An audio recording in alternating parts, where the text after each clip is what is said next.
Полициски службеници од Кочани и Штип не постапувале по прописите за мерки за заштита, смета обвинителството кое ја прошири истрагата за трагедијата во Кочани. Опфатени се 10 полицајци за действија од 2012 до 2022 година.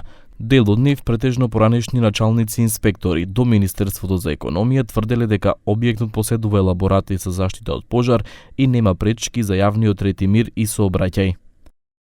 Не извршиле целосна и детална проверка во врска со издавање на позитивната согласност за издавање лиценца за кабаре Пулс во делот на безбедноста на сообраќајот и јавниот ред и мир.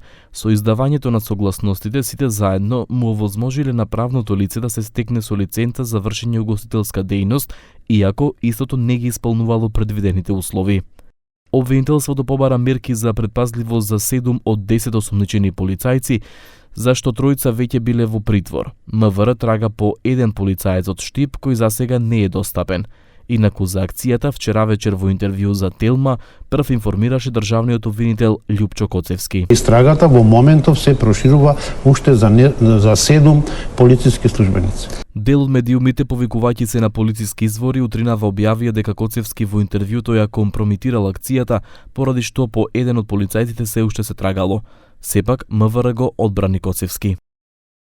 МВР во целост ги демантира дезинформациите објавени во дел од порталите за наводно нарушување на вчерашната акција од страна на јавниот обвинител Љупчо Коцевски. Државниот обвинител истакна дека се испитува и што точно правеле и какви действија презеле полицајците во Кочанската дискотека ноќта кога избувнал пожарот. Тие таму биле присутни поради акција за борба против наркотици.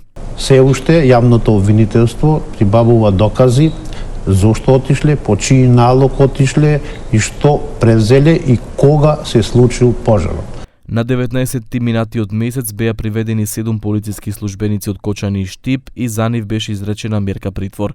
Според обвинителството, тие се сомничат дека потпишувале и давале позитивна согласност за издавање на лиценца за работа на Пулс, иако клубот воопшто не ги исполнувал условите.